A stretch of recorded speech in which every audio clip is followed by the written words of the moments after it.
The following is a presentation of the St. Louis Chess Club. Round 1 of the Fall Classic here in St. Louis. In the A group, Canadian Erik Hansen had the 7th rank of Norway's Jon Ludvig Hammer on lock. The chess bra says that the rust is gone. Group B, all decisive games, including Steven Zerk. Hanging a bishop or hanging mate, he had to resign to Hovhannes Gabuzyan. With such an even field, round 2 starts now. 20 international chess professionals compete in St. Louis as USChessChamps.com presents the 2nd annual Fall Chess Classic.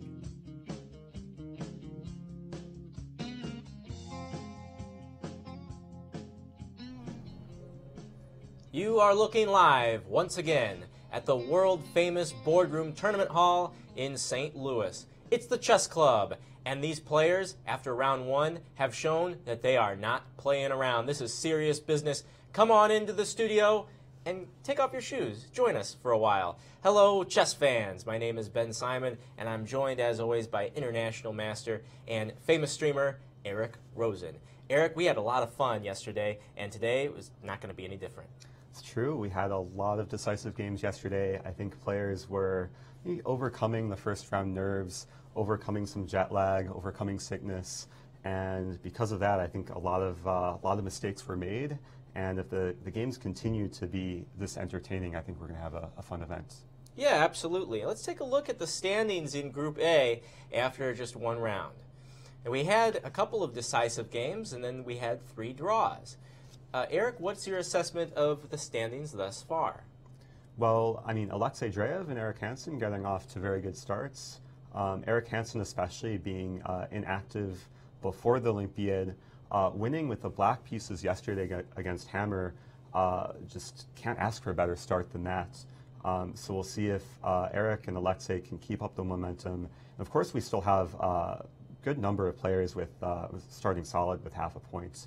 So at this point, I mean, the tournament is still up for grabs for anyone. And in Group B, if you were watching on USChessChamps.com, you saw all those meters were white or black. There was no in between. 100% decisive games, all 1s and 0s. Okay, so let's take a look at the tournament format.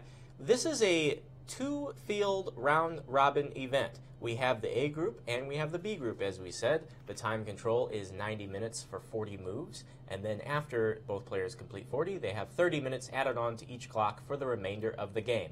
Because there is a 30-second increment from move number 1, all of the players must take notation from beginning to end. And there is a 30-move draw rule in effect, which means that the players cannot agree to a draw until after Black's 30th move. Now, of course, exceptions can be made to that whenever there's a 3-fold repetition or something of that nature, but the players can't just outward agree to a draw. That's right. We haven't seen that yet with a 3-fold repetition occurring before move 30. We did see a very quick draw yesterday between Bruzon, Akopian, and Robson, where just all the pieces came off the board. I think they drew exactly on move 30.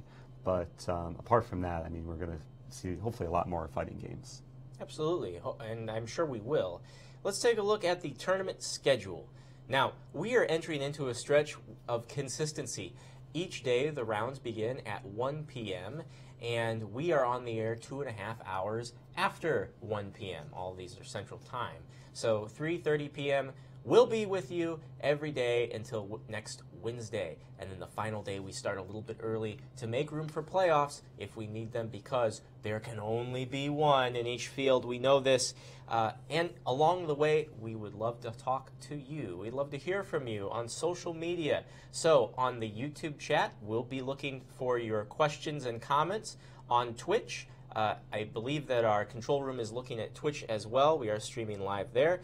And join the conversation everywhere with hashtag FallChessClassic. So this is more interactive than we've ever been before, Eric, and I love it. I do too, and hopefully it's great for the fans. If you guys have questions, don't be scared to make your voice heard in the chat, and we're always open to feedback too, so hopefully we'll get some nice engagement throughout this event. Absolutely. Now, these games started 2.5 hours ago. They're still all in progress. Here are the pairings for Group A, Round 2. We have the Hammer taking on Alexei Dreev, Ray Robson versus Yuri Kuzubov, Sethuraman taking on Rosen Akopian, Lazaro Bruzon versus Daros Firtz, and we have the key matchup in Group A. That's right. The notorious chess bra Eric Hansen taking on Alexander Lenderman. And yesterday, when I was rewatching the YouTube chat replay, a lot of people were saying, "Go Eric, go Eric." And I got really excited. I thought they were talking about me, and then I realized, oh, they're probably talking about Eric Hansen. You're just streaming so good, man. That's true. Keep going. But they have a very heated game underway. We should go ahead and take a look at what's happening. I want to note straight away that Eric Hansen is currently in pretty severe time pressure, having less than 10 minutes. Now, I do want to go through just what happened in the opening. This came from a Caro-Kann 2 knights attack, which I know Lenderman does specialize in the Caro-Kann, and a very peculiar move was seen on move 6 for black. Bishop to e6, not something you see every day. From my experience, the main move is usually queen to d5, going for an immediate queen trade. But after bishop e6, play was a bit strange. Hansen decided to fianchetto his queenside bishop, and then both players began improving their pieces. And then I think Lenderman realized his bishop was not so great on e6. He improved it by placing it on f5. Then the game continued in a bit more normal fashion, both players just continuing development, castling their kings. I do want to zoom forward here and take a look at what transpired, because black's queen really entered the heart of white's territory, landing on g3. And the combination of queen and knight, also this bishop protecting the knight from h7, it seems like black has some interesting coordination here. Now, white does have very nice central control, but the coordination of black's pieces is a bit tricky. There's a lot of squares in white's territory controlled by the black pieces, not to mention this somewhat annoying pin on the third rank. This bishop cannot move, allowing the queen on e3 to be captured. So going forward here, rook a d8, knight d3, bishop e7, and then somewhat strange retreating move, knight to c1, but clearly planning to play this activating knight e2 to chase the black queen away. So the queen retreated to g6, knight e2, knight g3, the knights get traded, the queen returns to g3, and then very explosive move by Hansen, pawn d5, which seems like it's going to complicate a lot of things. Now there's a lot of tension in the center. There's lots of different captures that black can consider. I mean, black has 3 attackers on d5, white has 3 defenders, so it's possible that we will see some liquidation. Now that I'm realizing, actually, the bishop is still pinned, so I'm curious what the calculations will be. We should also note this pawn on e6 is pinned as well. So there's a few pins happening in the position. Visually, I do like this move d5, but I do not like Eric's time situation. And we can see him, looks like maybe one more move, a few more moves have been played actually. Let me update the current position. After d5, there was a trade, and then bishop to c2. And we can see Eric there just kind of hovering over the board, Lenderman standing up, but now sitting down. So I'm sure both players are be intently focused for the moves to come. They do have 15 moves to make until time control. Would you rather have black in this situation? It's a good question. I mean, if I was black and I had the time advantage, absolutely yes. I mean, I really like situations where my opponent's low on time, and then I have enough time to kind of sit back, relax, and also calculate when the position calls for it. And keep in mind, these players do have a 30-second increment. We were looking at this game right before we went on the air, and the time deficit was even greater, significantly greater, actually. And so it has evened out a little bit, but that's saying something because there's still 35 minutes separating these players. Eric is not comfortable by any means, but let's see if he can work his way through this. Okay, and now we turn our attention over to Group B. Let's take a look at the games in progress. The pairings, first of all. We have 8 grandmasters in this field.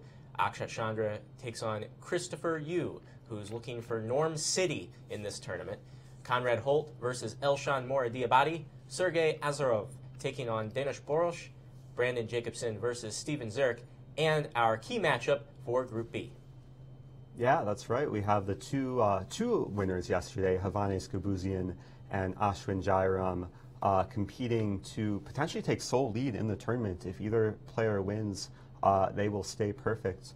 I do want to take a look at the current position, but I want to start a few moves back because about half hour ago, it was a pretty slow maneuvering game coming from a relatively quiet variation of the ready opening.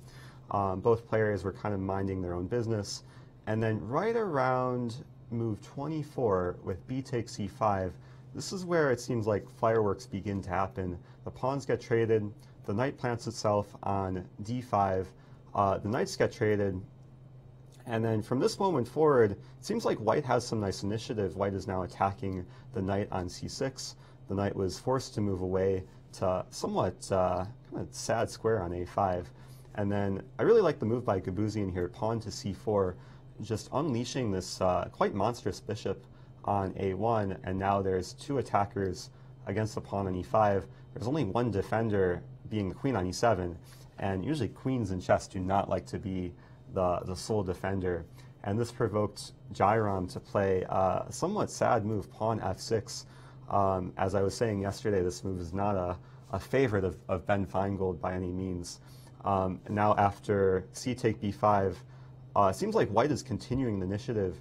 And I should point out here that once white captures this pawn, there's a very sneaky tactical threat. Black cannot take back without losing some material. Let's move pawn d6. I'm sure you were spotting that, Ben. I'm very happy I got to see that, yes. It's one of the most powerful moves in chess to attack your opponent's queen and your opponent's king in the same move. In this case, taking advantage of the discovered attack along the a2, g8 diagonal. I don't know if black would be losing a whole queen here, but it looks pretty bad. I mean, bishop e6, knight take e6. Black is losing material. So after c take b5, Ashwin had to play king to f8, removing the king from that diagonal. And it just seems like white just went up a couple pawns, but we should note this knight is still attacked on g5. Black simply took the knight, and after rook take e5, if I'm counting correctly, white has 3 pawns for a piece, but I don't think this is a situation where material is too relevant. I mean, if we look at white's activity and initiative, I really like the combination of this double fianchetto, the bishops piercing through the center of the board, combined with this rook on e5. And black's king doesn't have too much shelter, and it seems like the coordination, especially of black's minor pieces, I mean, the two bishops off to the side, the knight off to the other side, it seems like black's pieces aren't working together that well here. Queen d6 was played, and white continues to optimize the position. I would really have to prefer white in this position. I mean, 2 rooks doubled up. It seems like perfect harmony for all of the white pieces. Harmony is a good thing. It is. Now, I do want to mention, I heard yesterday from Ashwin, don't know if too many people know this, but he has a full-time job. He lives in St. Louis. He works, I think, a 9-to-5 job most weekdays. And he went to work at 7 a.m. this morning, worked half the day, and then came to the game this afternoon. So he might be a bit more tired than his opponent in this game. Yeah, so we've been billing this as chess professionals, you know. Some of these guys, they're not full-time chess professionals, and real life doesn't pause for this tournament. That's true. You've got students who are still going to school, and it's not just this tournament, many tournaments. To support yourself solely on chess is not a sure thing for most players. So this is, it adds to the backstory, that's for sure. It is. It'll be even more impressive if Ashwin can perform well while working part-time. But it's a hard thing to juggle, and from personal standpoint, when I play in tournaments, I will occasionally give online lessons during events, and it can be tiring to work on the side and focus on the chess. It's a whole juggling act. For sure. And let's see what the prizes are for this event, because you know there's more than just pride and in some cases norms here. $22,000 for Group A, with the first place winner walking away with $6,000. And remember, there will be only one first place winner because we will have playoffs if necessary. And in Group B, $14,000 prize fund, $4,000 for the first place winner. Same story as, with regards to playoffs as Group A. Okay, so let's get into the games besides the key matchups. And first one that catches my eye, Eric, the Hammer's in trouble. For the second day in a row, he might lose this against Alexei Dreev. Let's jump to that game. I see the position, and it looks quite graphic. I mean, for the younger viewers watching, you might want to close your eyes just for a moment here. I mean, this king on d2, not the safest piece. It seems like white's pieces are just completely out of play. We were not looking at this game earlier, so I'm just curious how they reached such a scary-looking position for white. So let's go back, and I believe it came from a Caro-Kann. Go back all the way. I'll give a little bit of commentary in the opening here. Now, I will say I've played Dreev before, and he's a very predictable player in the opening. He sticks usually to one repertoire. He's known for being a Caro-Kann specialist. And it seems like Hammer tried to out-prepare him or maybe prepare a tricky line. But, I mean, even from this position, I like the start of the game, Black just having two pieces developed and white's entire back row being completely undeveloped. Going forward here, knight f3, queen to c7, knight d4, and this just looks like a pawn sacrifice. Leaving the e5 pawn undefended, queen take e5. I'm just a bit curious about Dreev's expression there, leaning back and putting his hands on his face, but okay, he just seems to be getting in the zone. If we see what happens here, bishop to e3, so white perhaps sacrifice the pawn to accelerate the development. After knight e7, queen to b3, queen c7, knight to b5. You know what this reminds me of? It's very similar to a variation in the French defense, which I actually gave a lecture on just last week, the Milner-Berry variation, where white gives away both center pawns from very early on, but usually likes to get this immediate activity, especially with the knight coming to b5 and harassing the black queen. So let's go forward here and see how the game unfolded. Because here white has initiative, but we'll see how Dreev potentially neutralizes the play. Castling kingside, maybe not the easiest move to play, allowing knight c7. Seems like Dreev is now the one sacrificing back material to try and get perhaps some initiative for himself. Now we see pawn to e5. Actually, very strange move to give away a center pawn. But I like this decision because sometimes when you give away pawns, you open files. And with the absence of the e5 pawn, especially after bishop take e5, the e file is now completely pawnless, meaning that if a rook ever comes to e8, then white's king could be in danger. Also, the bishop is now a target on e5, so knight b c6 is played, hitting the bishop. Bishop retreats to g3, and now the rook is saved. This is actually a very clever sequence to save the rook from being captured on a8 to create initiative against the bishop. And after queen take b7, it is a strange position. I mean, white's knight is pinned on c7, but it is defended twice. I mean, it's defended by the bishop on g3, the queen on b7. Very hard to decipher what's going on here. We should point out that white is still up a pawn. So going forward here, rook to b8, queen a6, rook take b2, so black wins a pawn back. And going forward even more from here, it seems like king safety is becoming a more relevant factor. I mean, black's king is safely tucked away on g8, and the king is still uncastled on e1. And black continues initiative here. Rook take b5, knight take b5, queen e6, very nice move. Normally when you're checked on e1, you would like to find a piece to block the check, but in this case there's nothing to block. I mean, white's pieces, this queen on a3, the knight on b5, the bishop on g3, they're all out of play. They're not really coordinating that well. And this is where we see the king being forced to give away its casting rights. King d2, queen e4, rook h2, b1. I think a few more moves have been played. Maybe just one more move played, pawn h5. And it seems like black is having all the fun here. You can see Dreev has left his seat. Hammer is now the one thinking. And again, to point out the time situation, Hammer has just over 15 minutes left to make about 15 moves. And he's under serious pressure. I mean, there's threats of h4 coming. There's the constant concern of the white king. Now, white is up the exchange here. White does have a rook for a knight, but I would much prefer black in this position. Alexei Dreev looking very good so far in round number 2. Here we see Group A action. Another game in Group A that catches my eye, Eric, is Sethuraman versus Akopian. And Let's take a look. Akopian was down here preparing for this game, down here in the near the studio before round number 2, and he goes up right at the last second. And let's see what he has for Sethuraman. Yeah, I was actually quite surprised with Akopian's opening choice. He played an opening that you don't see too often at the highest level. He played the Scandinavian.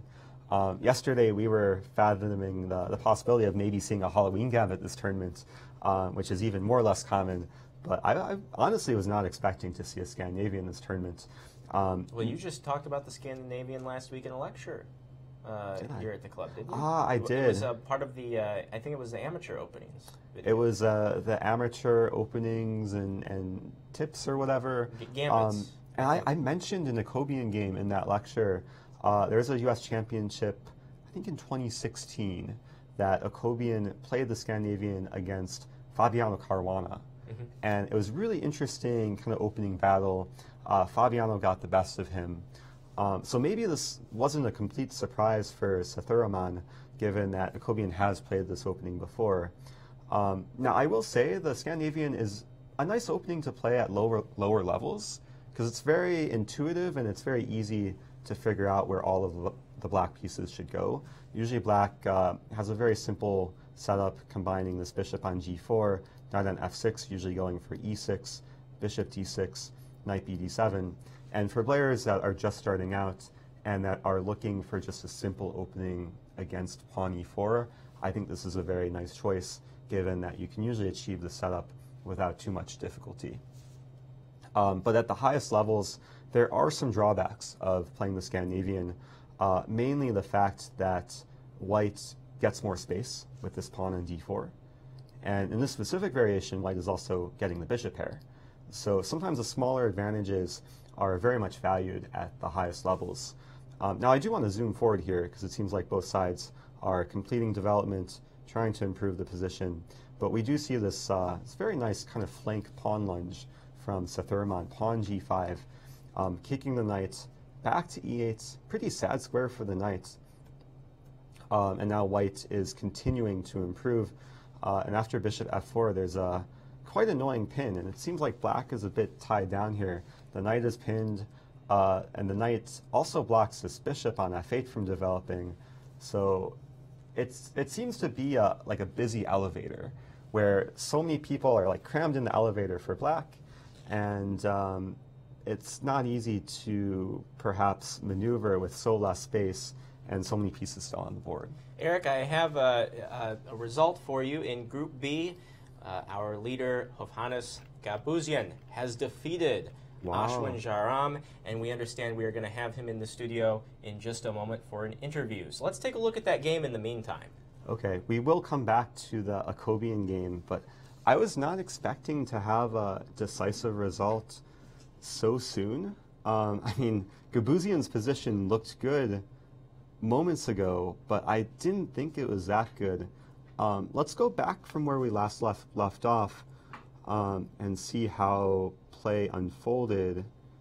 After rook take e5, queen d6, we saw this very nice piece coordination from white. Two rooks are amazingly placed in the center.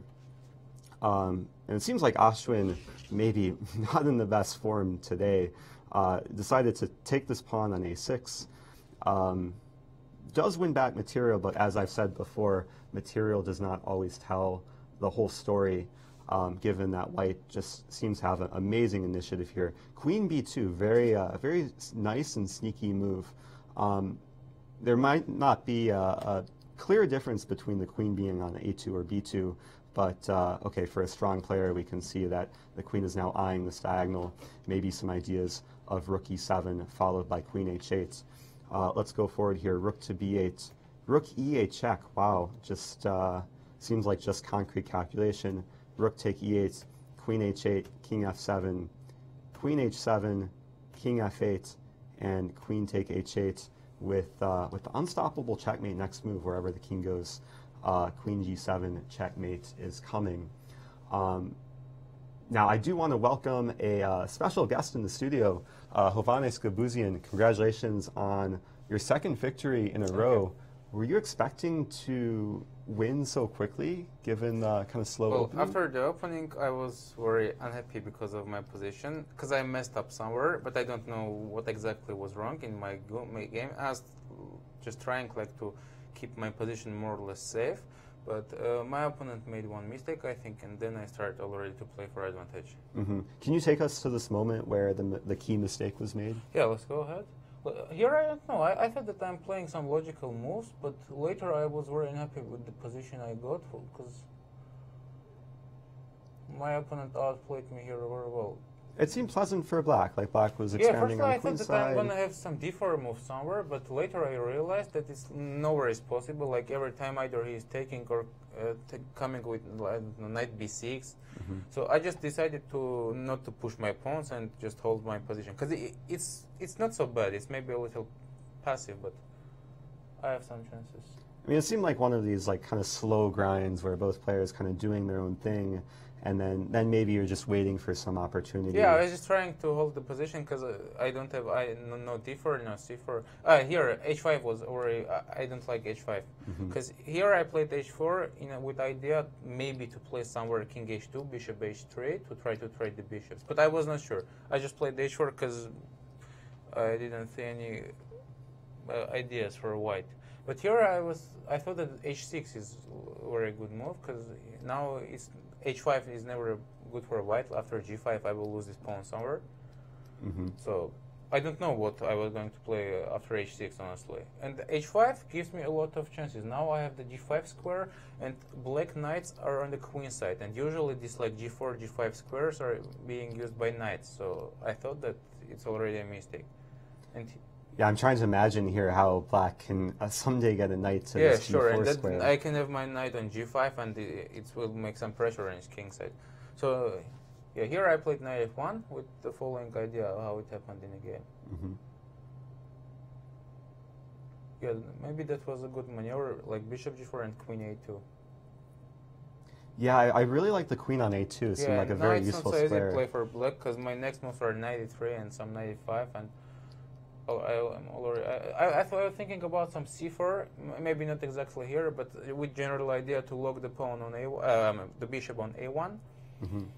But again, it's not that easy. So c4 for him. For example, yeah, c4 takes, bishop g5 takes, and bishop b6. Interesting.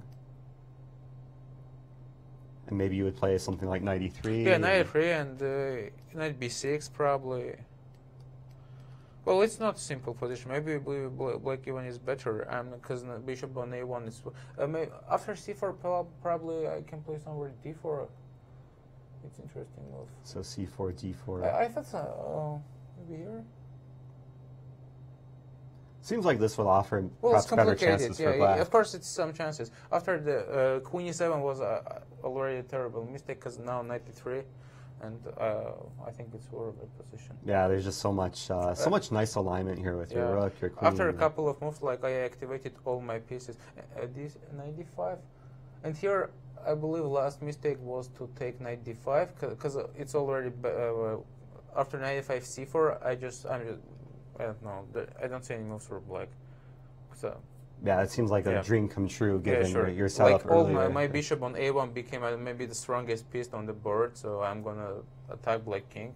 Maybe there was ability a couple of moves before not to take on d5 and play some queen b7. Queen b7. Of course, it's already bad, but maybe not so.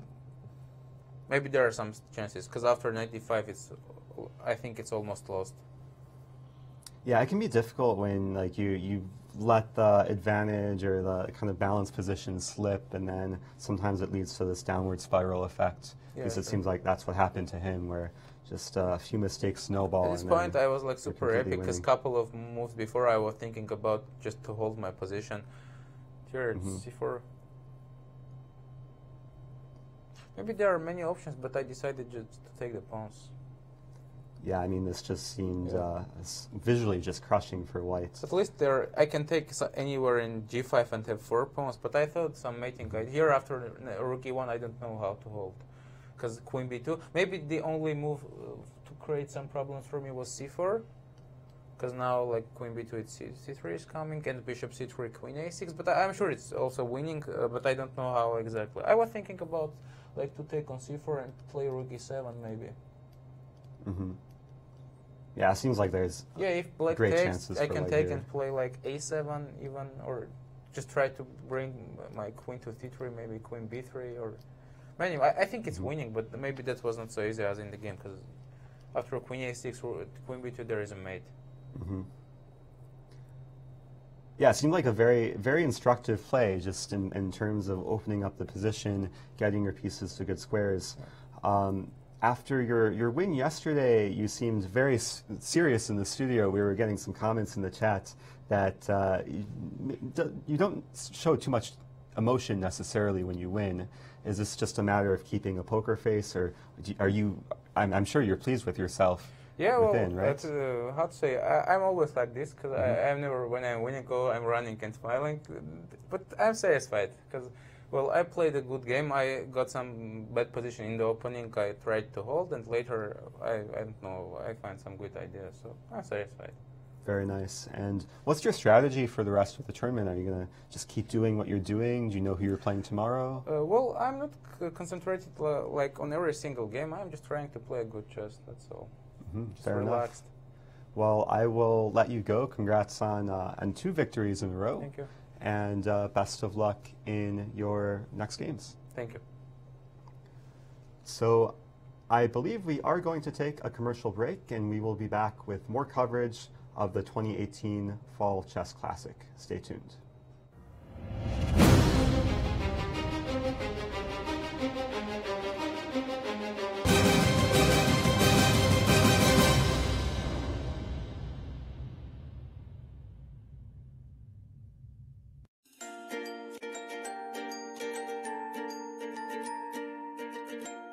Welcome to the chess capital of the United States.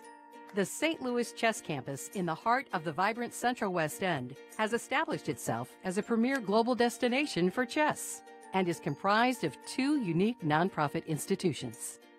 The Chess Club and Scholastic Center of St. Louis is recognized as the top chess facility in the world and plays host to all major tournaments, including the U.S. Chess Championships and the Sinkfield Cup, one of the strongest chess tournaments globally. Tournaments are broadcast online to more than 150 countries, led by an expert commentary team of grandmasters. The Chess Club is an educational organization committed to promoting the game of chess, with a specific focus on bringing the benefits of chess to children throughout the St. Louis area. Research shows children who play chess exhibit improved analytical skills and increased confidence. The Chess Club is highly engaged with the local community, bringing scholastic chess programs to more than 100 schools, providing hundreds of classes each week.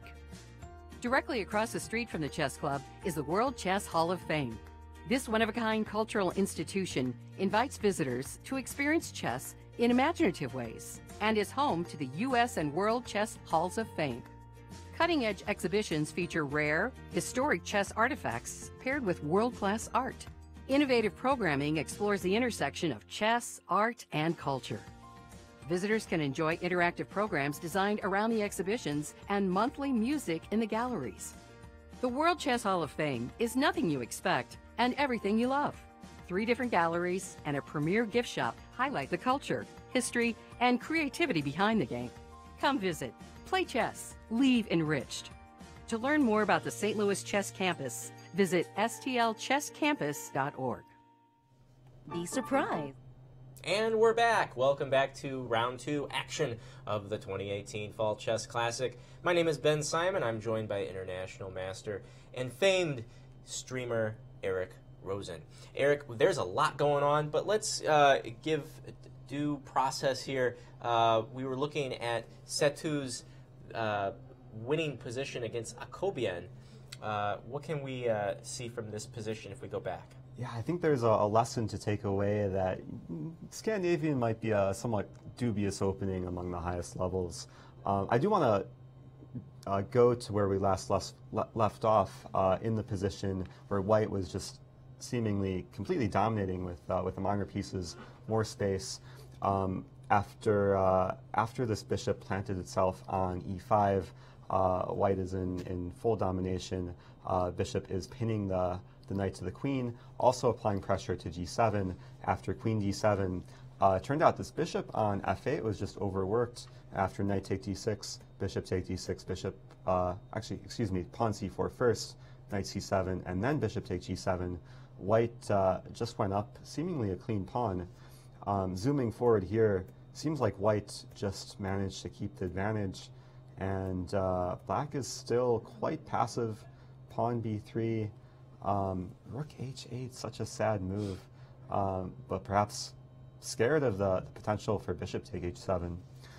So White just keeps improving. Pawn h4, now pawn f4, rook d8, and it seems like Sethu is taking a page out of this kind of famous statement from the Chess Bras, this push 'em baby, where you just start pushing the pawns. I think there's a song on Spotify featuring Yasser Seirawan. Yep.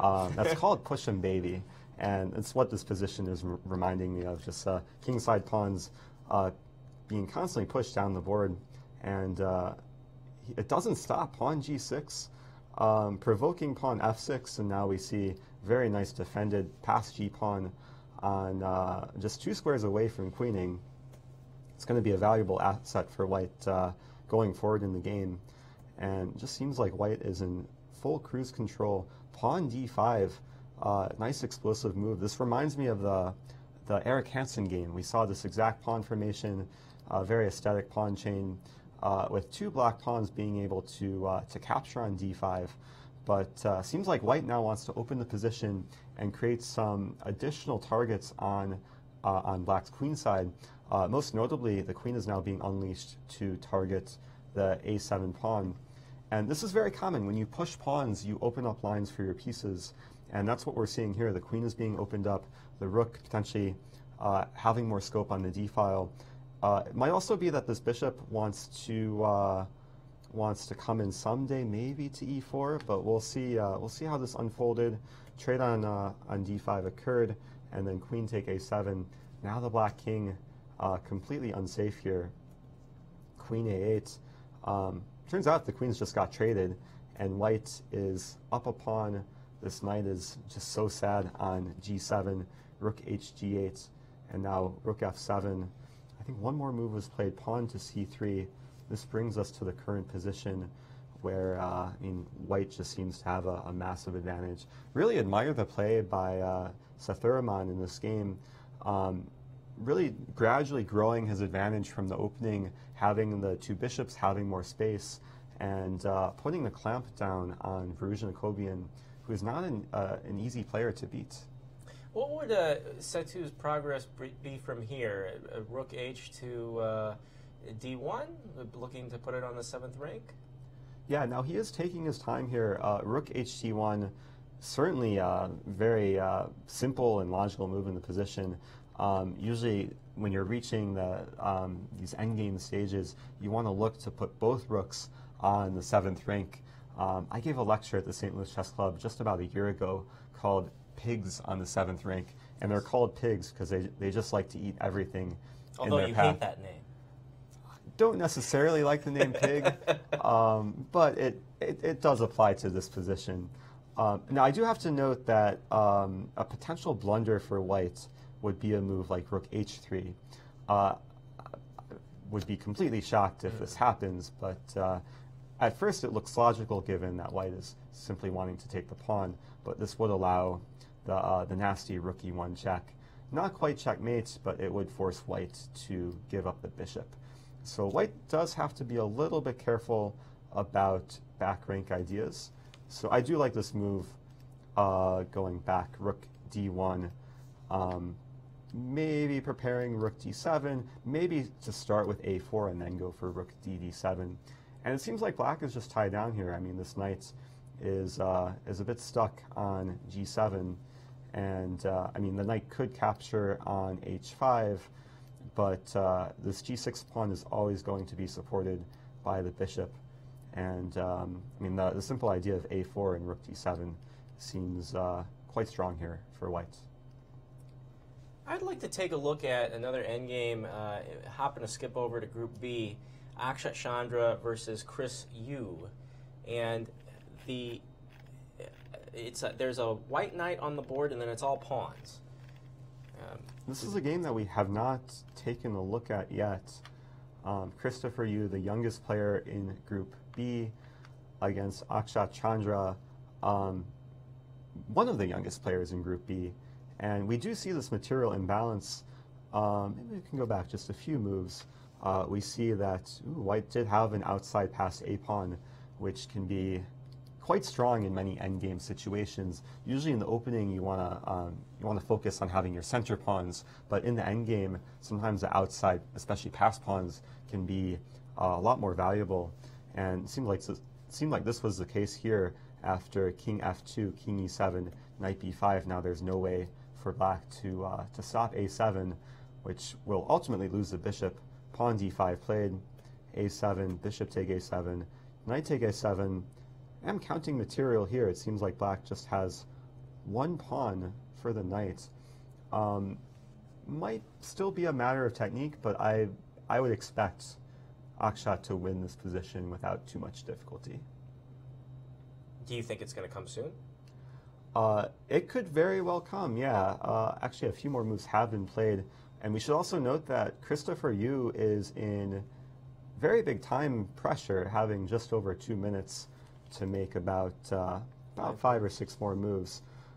King e5 was played, and this brings us to the current position. Seems like white can just plant the knight into d4, and seems like everything's controlled. Everything would be defended for white. And then it's just a matter of how to make progress. In order for white to win this position, white has to either find some sort of weakness to target or just start advancing the pawns. And we might end up seeing another case of push and baby, where the long-term plan for white might just be to continue to push the kingside pawns. And white will also have time to perhaps optimize the king, bring it to c3, maybe even bring it to d4 at some point. And I think the combination of pushing the kingside pawns and also targeting this somewhat backward pawn on d5 should be enough for white to win this game without too much trouble. Akshat for the win, potentially. All right, another game we haven't looked at that may end soon, Group A. It's going to be Yuri Kuzubov, looking very good as black. He's taking on Ray Robson, one of the most well-known players around here, longtime U.S. championship competitor, Webster University's own, and this may not be his day. And yeah, Ray was one of my picks to do well in Group A. He's a good friend of mine, former teammate of mine too, having studied at Webster University. But yeah, the position doesn't seem too promising.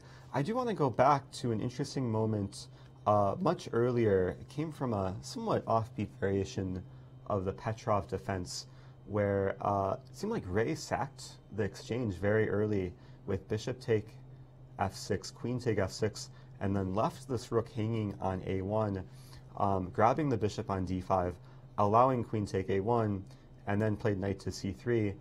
And it was a very, very sharp position, which I know usually suits Ray's style, but it may have also been just a risky and somewhat unsound decision, given that black is up material here. And there's no way to immediately trap the queen. The queen is always going to have the b2 square. It's a difficult piece to attack.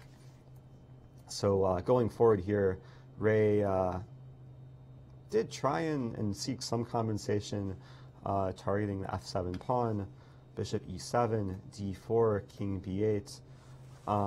Just doesn't seem like that much for the exchange, though, given that black is slowly getting the pieces into play.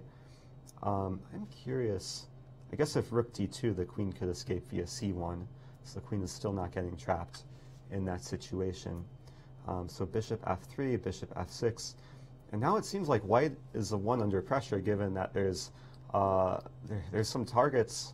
There's some very clear target for black on d4, and it seems like black's pieces are coming into play nicely, especially with knight e6 on the horizon.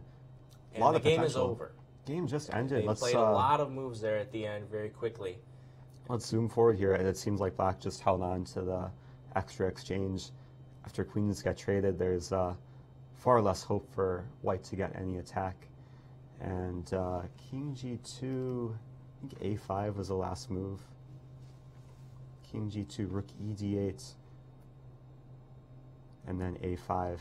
Yeah, already after rook e d8, the position seems quite hopeless, given that the knight is pinned and attacked twice on d2. Ray was going for some final tricks. I actually really like this last trick that Ray played here, rook to c1, because a lot of beginners would see a free knight and take a free knight. Rook take d2 looks attractive, but this would actually end the game in white's favor, given that knight take a6 is actually a very aesthetic checkmate, combining the power of the bishop, the rook, and the knight, and all the squares around the black king are covered. So it's maybe a final hope for some kind of miracle, but at this grandmaster level, players are not going to be falling for checkmate in one blunders, at least just not yet. And after pawn a5, Ray threw in the towel, given that there's no more knight a6 mate. If knight to c6 with a fork, black could just take on c6 and then take on d2 and just be up a knight in this position with no compensation for whites. So tough game for Ray. I think that puts him at, what, 0.5 out of 2 after his quick draw yesterday. And very good start for Yuri Kuzubov, who I don't know too much about, but I believe it's his first time playing in St. Louis, and he's undefeated with, or wait a minute, how did he do yesterday? He drew, right? Yes, so he is +1 right now. Yuri so 1.5 out of 2. 28-year-old Ukrainian. We don't know a lot about him yet. Yeah, it's true. We'll have to talk to him at some point in this event, if not today. So that is the first decisive game. That's the first game that's over, actually, at all in Group A. And I think we've taken a glance. Well, we haven't looked at Bruzon's game yet. Bruzon against Daro Svirts. It's Cuba versus Poland in Group A. Yeah, let's take a look at the current position. I'll just go back a few moves. It seemed like white was, temporarily up a pawn, but rook take d4 makes material equal. But the first thing that should jump out in this position is the fact that white has the furthest advanced past pawn, given this pawn on e6 is only 2 squares away from queening. Knight f4 check played, chasing the king away from potentially defending against the passed pawn, and then we see rook to c7, perhaps attempting to chase the knight away so that the pawn can start rolling. And I don't immediately see what black should do here. I think a couple more moves have been played. Knight a5, pawn e7, and rook e4. This looks incredibly dangerous for black. And I wouldn't be surprised if white's just winning here. It seems like rook e4 was not the move that black wanted to play, because now white has a simple capture on d5, and white can go up a pawn. And with knight take d5, it would defend the e-pawn, prepare rook c8 and e8 queen, and just seems like black is going down pretty hard here. Yeah, black has nothing in this position, actually. Yeah, this knight is completely out of play. If we imagine knight take t5, the knight on a5 is completely dominated by the rook on c7, and the king on h6 is out of play too. So I do admire the technique by Bruzon is in this game to take down his pretty formidable opponent. Now, I do want to mention this is a matchup of Webster versus SLU, the crosstown collegiate rivals.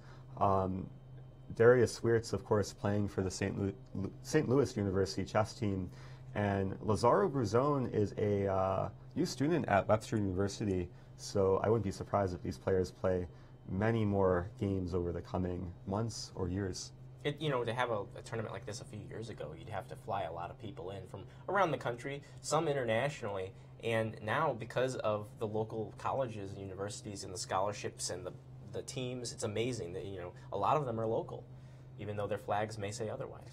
No, it's great for St. Louis. I mean, it's hard to keep count of the number of grandmasters living in St. Louis. It really is. There has to be at least, between maybe 10 GMs per college, and the additional number of GMs like Eric Hansen and Fabiano Caruana. There has to be at least 30 GMs in St. Louis, if I'm not mistaken, but has to be one of the most concentrated cities of grandmasters on this planet, I would think. Yeah, it really does. I'm trying to add it up in my head.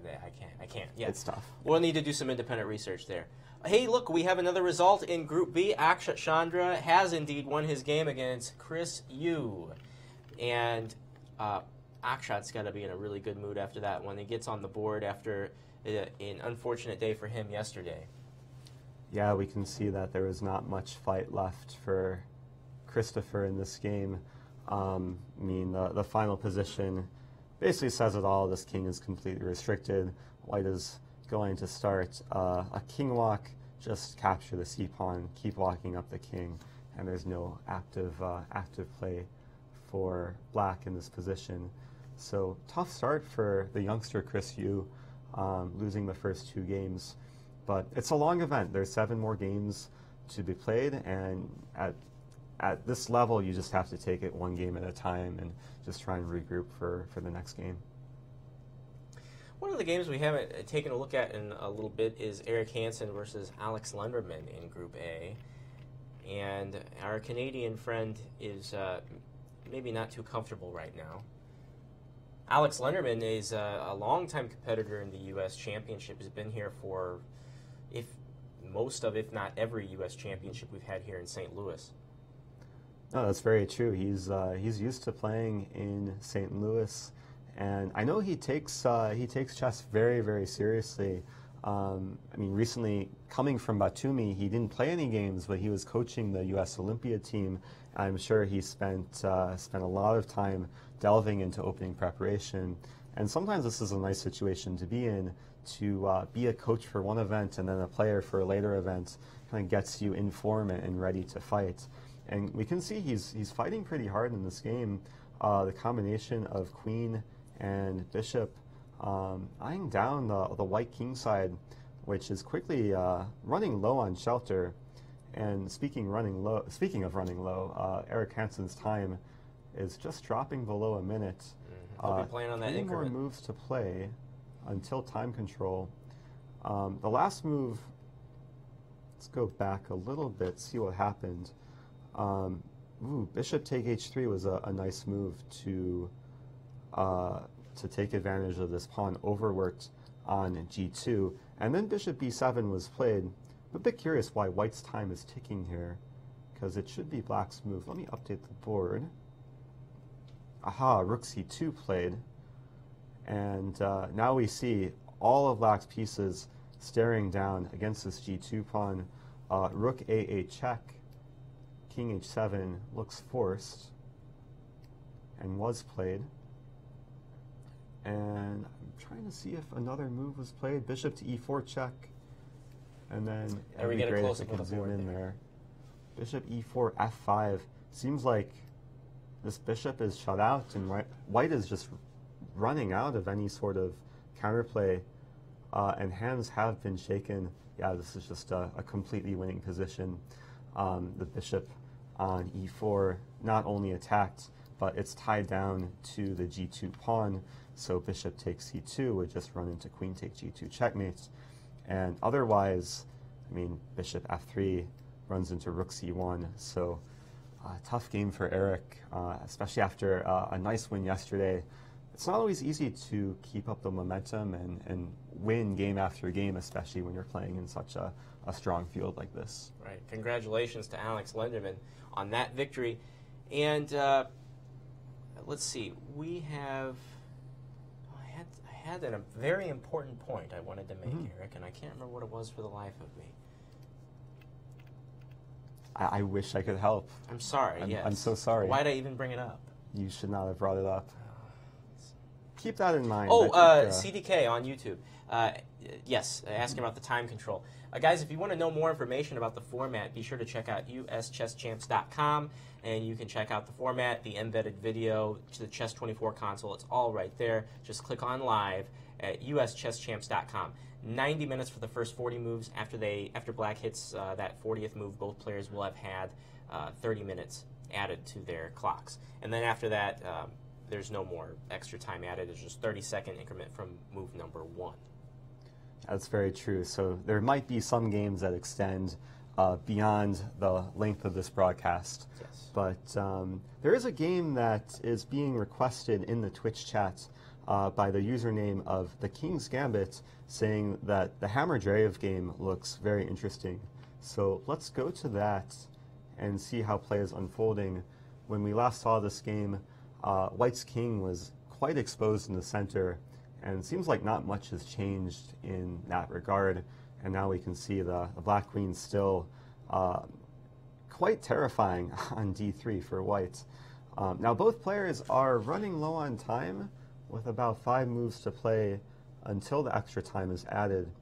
I really like Black's position. I mean, not only king safety, but also the fact that Black has 2 knights for a rook. Whenever you have more minor, or a couple minor pieces for a rook, it can really help out when you're the one attacking, because 2 pieces are quite often a better combination in terms of attacking than just 1 piece. In this case, I would hope for Black to someday activate the knights. I'm trying to think of some idea to get the knights into play here. It is whose move is it? King c1 was just played. Let me update the board here. Oh, Queen e4 was played. Perhaps a peculiar retreating move. I think the idea of this move is to potentially guard the a4 square. Maybe there are some ideas of knight a4.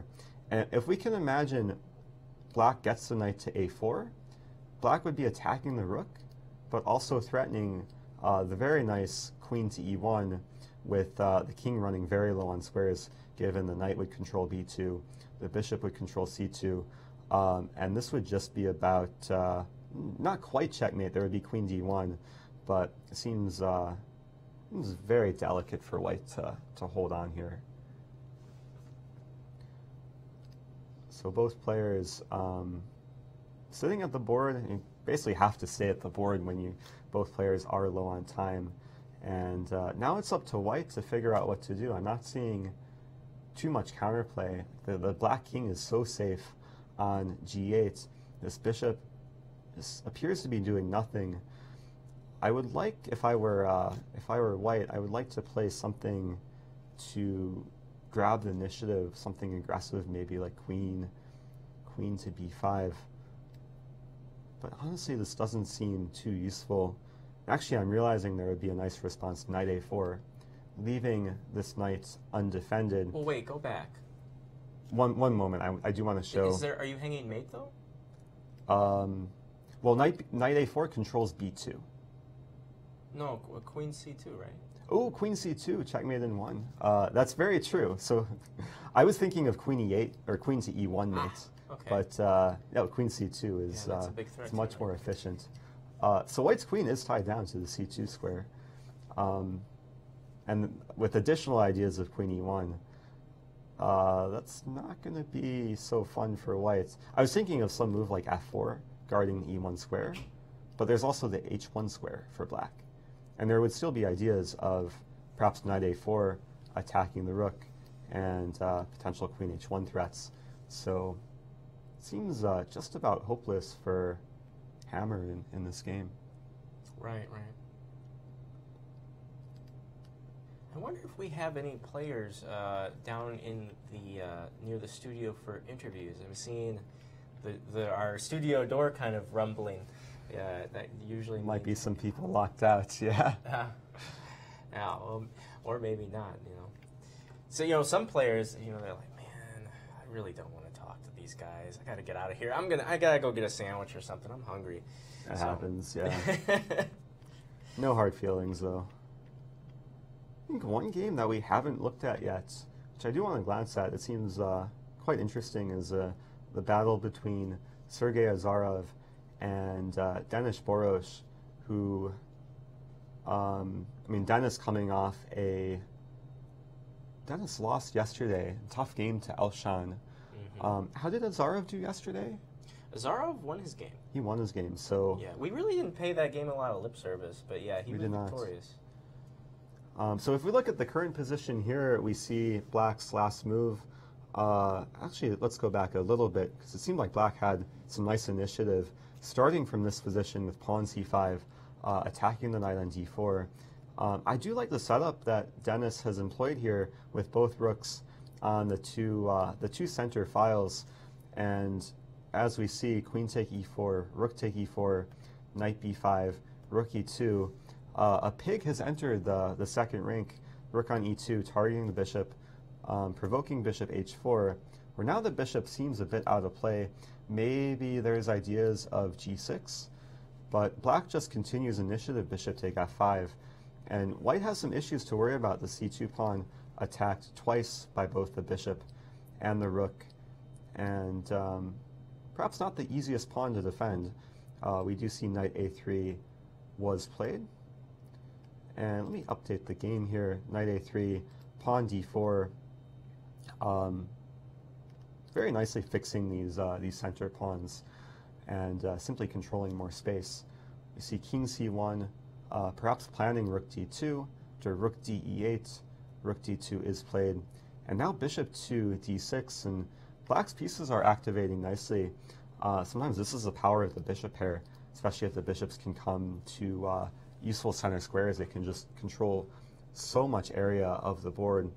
And White's pieces are just not well coordinated. I mean, this knight completely out of play on a3, the bishop out of play, the rook out of play, and Black already having massive threats. For example, bishop f4 is a simple threat to win material. So a few more moves have been played. I mean, Sergei has to trade that, right? Or else the rook's going to be pinned. Okay, he did. So, yeah, let's see how this happened. Rook take e2, rook take e2, king d1, rook g2. So Black is maintaining some nice domination. Rook e1, ideas of rook to e8, so g6 is played. And now rook e2. Sometimes when your opponent's rook is on the second rank, one of the best strategies is to try and neutralize it by putting your own rook on the second rank. But Black's rook clearly more active in this position. And after rook e1, it's still a question, how does Black make sufficient progress? It seems like at any time, Black could just trade rooks and snag the h3 pawn, which would be going up a pawn. But maybe Black is looking for more in this position. I would think that Denis is debating whether to trade on e1 right away, or maybe repeat once, go back to e2, and then trade. Have more moves been played? It says move 30. No, it says move 36, but I see that the additional time has been added. I would highly doubt that the clocks are correct, actually, in this position, given that the players start with 90 minutes, and they only get an additional half hour, so the clocks can't be right.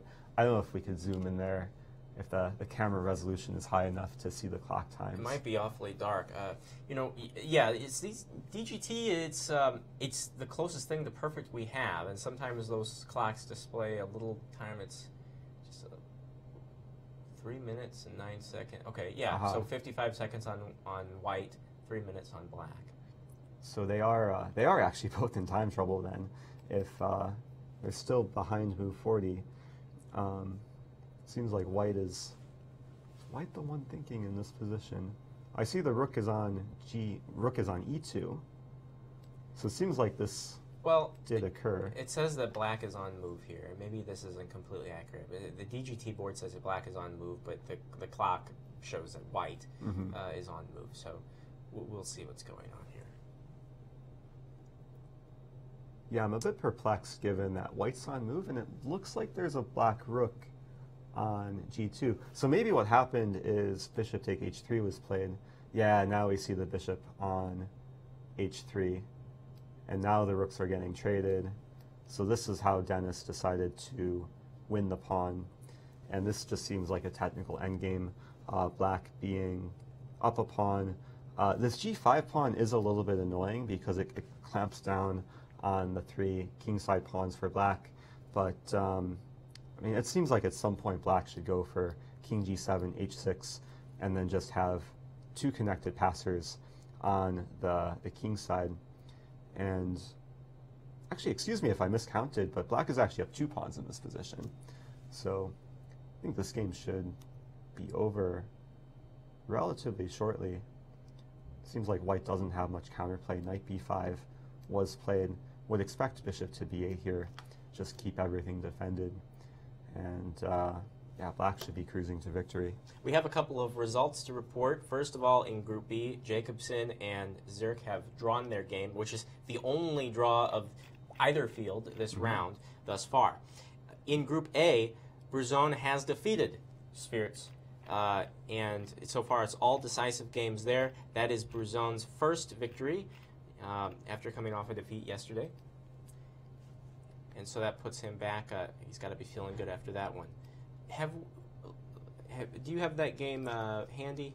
Yeah, we can take a look how it finished. We did see earlier very strong pawn for white, reaching e7, and then after rook e4, just simple moves from white. Rook take a7, knight c4. Black has another pawn hanging here. Knight take d5 could be played. Rook a6 was played, and then a nice obstructionist move, knight to e6, obstructing the rook from guarding the passed pawn. And there's no way that black can stop the pawn from queening in this position. So very smooth finish by Lazaro Bruzon, who did rebound from yesterday. He lost a tough game to, I believe, Dreev yesterday. So it's always nice after losing a game where you can immediately rebound and beat a strong player like this. How important is it to get off to a good start in a tournament like this?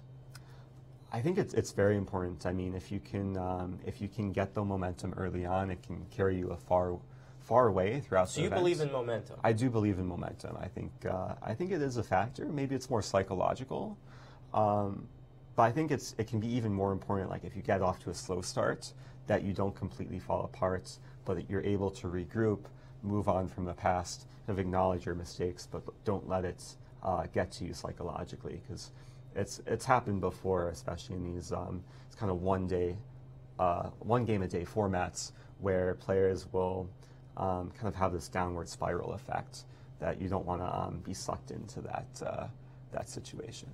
I'm hearing that Denis Baros has won his game, or at least the game is over. I don't know if we can get a shot of the board. Maybe both players are already out of the tournament hall. But as we expected, he was looking really good against Sergei Azarov, and the Hungarian player that we know very well here in St. Louis.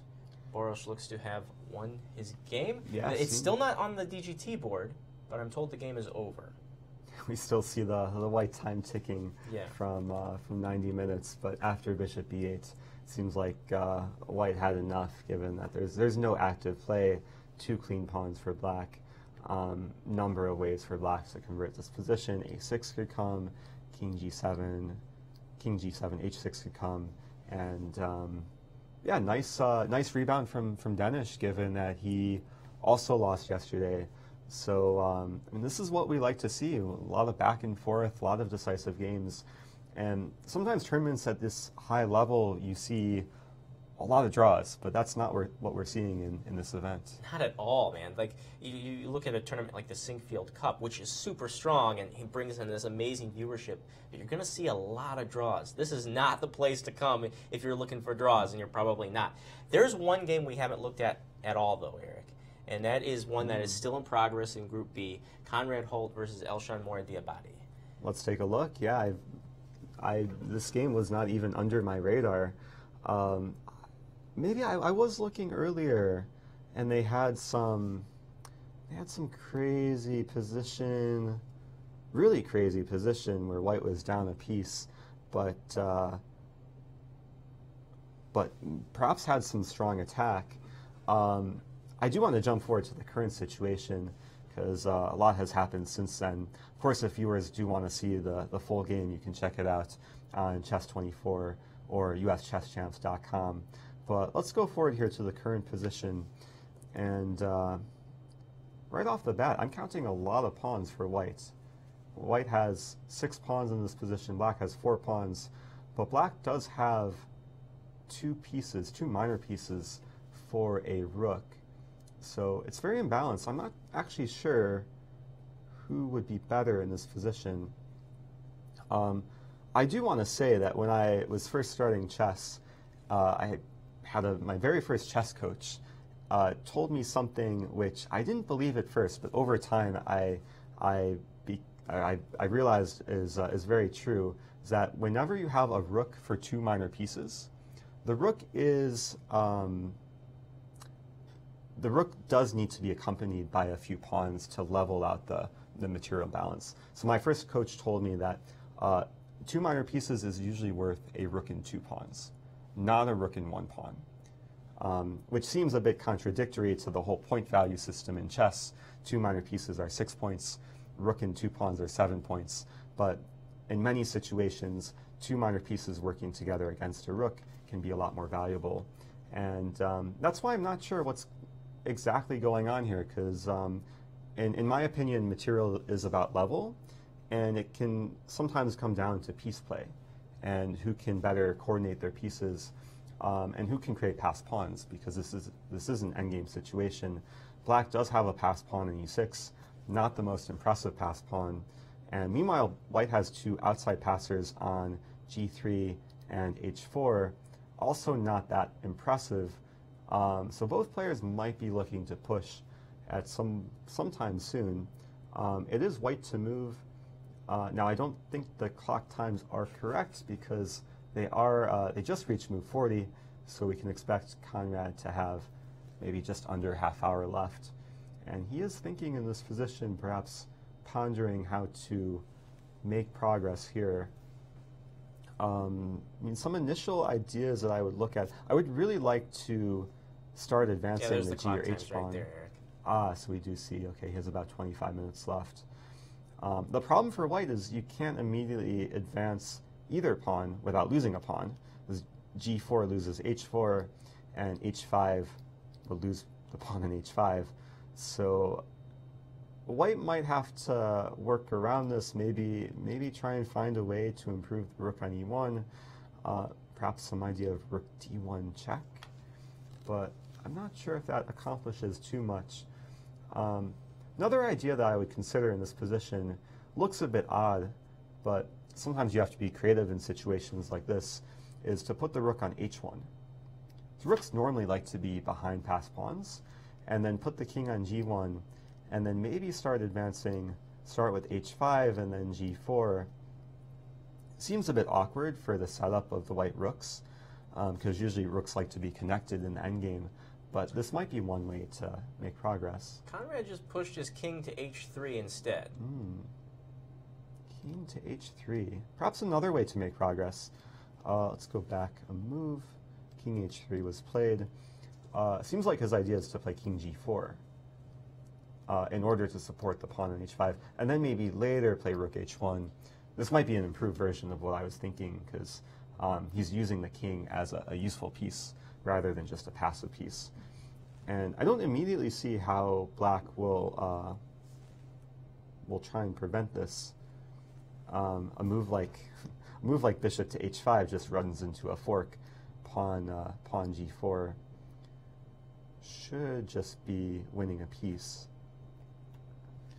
It's always nice when you have a clear plan, especially later in the game, and your opponent might be the one struggling to come up with ideas.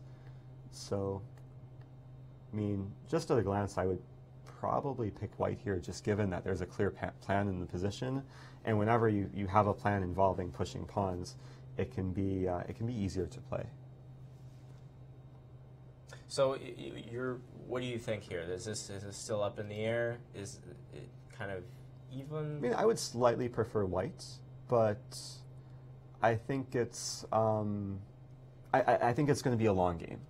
I think all three results are possible, and I wouldn't be surprised if this game goes much longer than we're around to watch it for, especially with both players reaching time control, having an extra half hour to calculate the concrete variations and the nuances. So this could be one of the longest games of the round between both groups. Yeah, this show goes till about 5 p.m. Central Time each day. Now, when we get into the later rounds, if there's game clinches, we're staying on as long as we need to see the ends and to talk to the winners, but we'll probably won't see the end of this game. You're right. In Group A, there are still 2 games in progress, and it looks like Hammer and Dreev have changed a little bit since the last time we looked. Let's take a look at what has happened since we saw the Hammer seemingly in trouble. Yeah, my head hurts just looking at this position. It just seems like complete chaos now, but still seems quite favorable for the black side. Let's go back a little bit. So we last left around this moment after knight b6, rook c5, queen f1. Yeah, the queen planted itself on d3 and then to e4. And this is where we weren't quite sure what to do. I realized that there were constant ideas of perhaps queen c2 if this queen ever moves away. We did see queen to d1, perhaps trying to maneuver the queen to the king side, but this does allow queen to b1 check, and black wins the a-pawn. So black is now having a nice material situation, having just 2 knights for the rook, and after king e1, queen e6 check, queen e2, I think black correctly avoids the queen trade with bishop to e4. Whenever you're not sure whether to trade queens, you always want to look at king safety. In this case, the white king just so much less safe than the black king, so that really indicates that black wants to keep queens on the board. And now we see bishop to c7. The knight centralizes to the d5 square. Maybe some ideas of, I was going to say knight f4, but the bishop is covering f4. But the knight is hitting the bishop on c7. And then rather than moving the bishop, white plays a counterattacking move, pawn to f3. And yeah, this was giving me some headaches because there's just so much going on here. Both sides might have some concerns. I mean, this bishop is now attacked on e4. The bishop on c7 is still hanging. Not to mention the queens are aligned. The rook is pressuring both knights. I really don't know what to expect here. It is black to move, and Dreev has a decent amount of time to try and calculate and figure out what exactly is going on. There is one line that catches my eye, that if Dreev captures on c7 and white takes on e4, black would not want to trade queens, especially in this position. If the queens get traded, then the dust is settling and black would be left in a skewer where one knight is being lost in this position. So perhaps black could try something else, but seems like this is not what black should go for, given that, okay, the queens are attacking each other, and there's pressure on c6, so white is already threatening to win a piece here. I just don't see an immediate defense for black. So that might rule out knight takes c7. And then it's a question, what does black play? I mean, the position visually looks very good, but sometimes concretely there could be problems. And I'm wondering if Dreev overlooked f3, perhaps muddying the waters. And given that white was clearly worse earlier, I think this is a good strategy from Hammer to try and just create chaos on the board. Whenever you're worse, it can be smart to just create complications to try and provoke your opponent to go wrong. If because of the f3 move, is the bishop forced to move, queen's trade, and then the knight on c6 hangs? Is there any way to stop that? Am I looking at it right?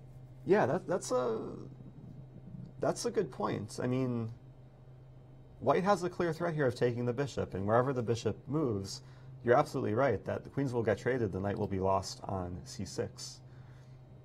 So then the question becomes, does black have any source of counterplay, given that it seems like knight takes c7 doesn't work, moving the bishop anywhere doesn't work, like for example bishop f5, queen take e6, bishop take e6, then white is probably the one playing for a win.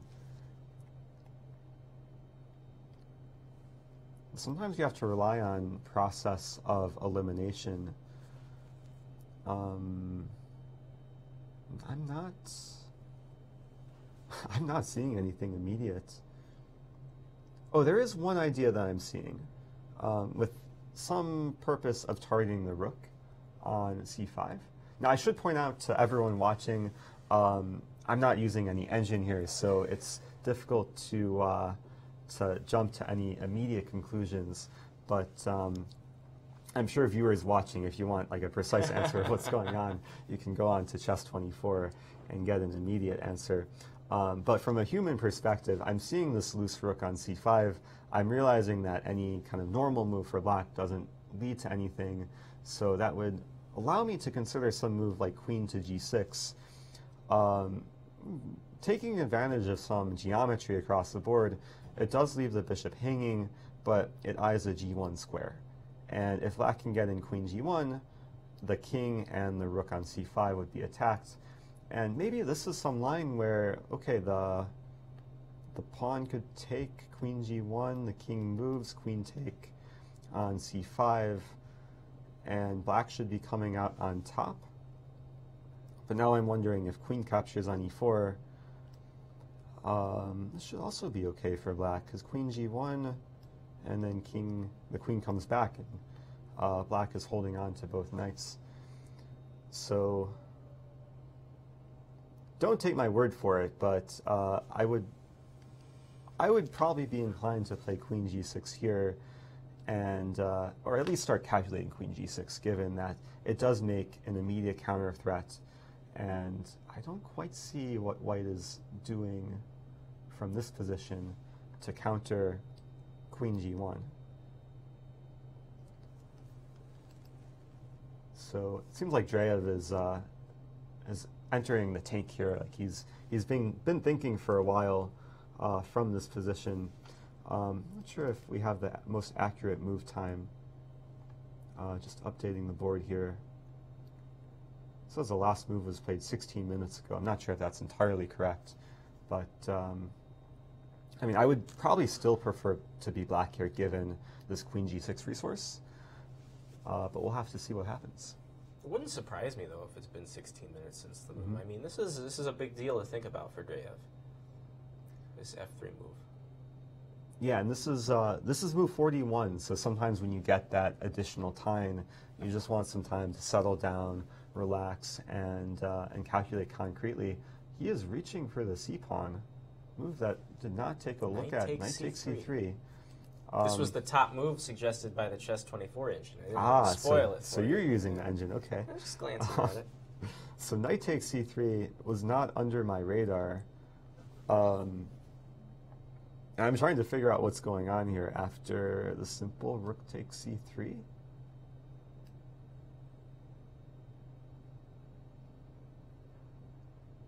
The bishop's still attacked. I would think I'm missing something here, given that, I mean, there should be a clear purpose why Dreev is allowing this. Bishop d5? Bishop d5, but white should be happy to win the exchange, or trade queens and be up the exchange. Because in a position like this, oops, probably pawn take would be a bit safer. Position like this, black only has a knight and a rook for a pawn, which is not much for being down the exchange. And white would be clearly pushing for a win. I think we do see rook takes c3 was played. I'm very curious here. Knight d4, wow. Ah, knight d4. These players are having sharper tactics than me. Which is clearly why they're in the playing hall. Knight d4 is a very aesthetically pleasing move. Once you spot the kind of simple tactical trick, given that if queen take e4, then there's knight take f3. And the white queen would be lost in this case if rook take f3, queen take e4. This is a very nice removal of the guard tactic, where the pawn defends the queen, but the queen's not defending the pawn due to the pin. So knight take f3 is just decisive in black's favor. So now this begs the question after knight d4, where is white going with the queen? And it seems like, okay, black is temporarily down the exchange, but there are, there are still a number of concerns given that black has initiative. The king is still lacking shelter on e1, and it still seems like Dreev should have things under control at this point. It looks terrifying for white. I mean, that's me talking, 1600 in the room. But I agree. I mean, the queen's attacked. I mean, maybe one move is queen e3. There's knight take f3 with check, which is a big problem. Best case scenario? Maybe. You see, ooh, there queen e3. Yeah, because if the queen leaves the e-file, queen really moves anywhere. F3 could still be taken with check, with discover check even by the bishop. So queen e3 was played, and then knight take f3. Winning the pawn, attacking the king. King f2 played quite quickly. And I mean, black should have full compensation for the material deficit. Actually, black has 2 pawns for the exchange, so can't really call it a material deficit. And now it's just a question how to further the attack against the white king. So we only have a couple of minutes left. Can we glance one last time at Setu versus Akopian? Let's do it. That's the only other game still in progress in Group A. I'm actually surprised that Akopian has been surviving for this long, because his position seemed pretty dire earlier. But now we see he did activate his rook. Now he has a pig on the second rank, but white still has these menacing kingside pawns. I mean, these f and g pawns should be running further down the board very soon. And this other rook is shut out from e2 because the bishop is controlling the e2 square. And both players have received the extra time. Akopian is below 10 minutes after having received the extra 30 minutes. Push. Pawn g7 played. Yeah, I mean, it seems just about hopeless for black, given that, okay, the pawns are going to keep pushing. If rook to g2, there's simply f6. Meanwhile, black would like to figure out some counterplay on the king side. Like some kind of mating idea involving the knight or the rook, but there's nothing, it doesn't seem like there's anything to be done here. Especially with this rook unable to enter the game, especially now that it's tied down to defending the g8 square. So, yeah, quite sad position. King h7, or king a7 rather. a7. Yeah. Seems desperate. I mean, he's hoping for some case where maybe white would play a terrible move like bishop c4, and then after knight takes c4, b takes c4, rook to e2,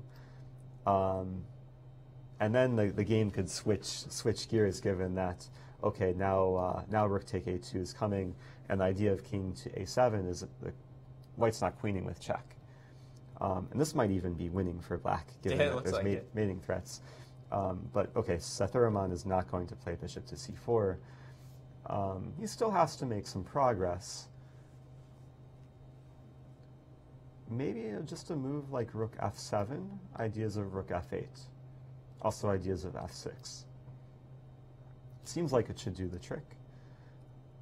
But at a point like this, he has so much time, he's going to be careful. He knows he has advantage. It's just a matter of making sure everything's under control, that black's not getting any counterplay. It's exactly the situation he wants to be in. Yeah, while we can speculate on the result, it does look like it's going to go past our curfew. So if we have results, I'd like to see them so far. You know, we've had a really exciting day, not just yesterday, but today especially. That's right. We've got another week of this stuff, so this is going to be amazing. This fall chess classic. You can tell it's fall because there's a pumpkin. Yeah. Anyway, so let's take a look at the results that we have today so far for Group A. And now we can speculate that Dreev, he looks like he's still in control, and then Setu is marching that pawn. And that's one pawn that Akopian does not like to see pushed. It's not fun when it's working against you. That's true. I mean, I would not have expected 5 decisive games in Group A. The strongest group, I mean, in a field of all players over 2,600, you would think that there would be a lot more draws than decisive games, but it's not what we've been seeing so far. And I mean, it just adds to the excitement for us and for the fans as well. It's remarkable. And now let's take a look at the results in progress for Group B. Only one game still in progress, the one we just looked at a while ago, Holt and Diabate, and a lot of decisions here as well. I'll tell you, the eval right now has Holt has much better +1, but we'll have to check in on that tomorrow. So that will do it for this afternoon here in the good old Midwest. Thank you for joining us at the Fall Chess Classic. This show was produced by the world's greatest production B team. Tammy Hyde was the streamer. Eric Mosel is the show designer. Isaac Schrantz is the graphics and audio man, and our technical director is Danny Machuca. We invite you to join us tomorrow at 3:30 p.m. Central Time, and if you want to watch the games live from the very start, they start at 1 p.m. at uschesschamps.com. So until tomorrow, he's Eric Rosen, the best streamer ever, International Master Eric Rosen. Won't argue with that. Yeah. Put you over. Right. I'm Ben Simon, and until tomorrow, we say so long from the Show Me State.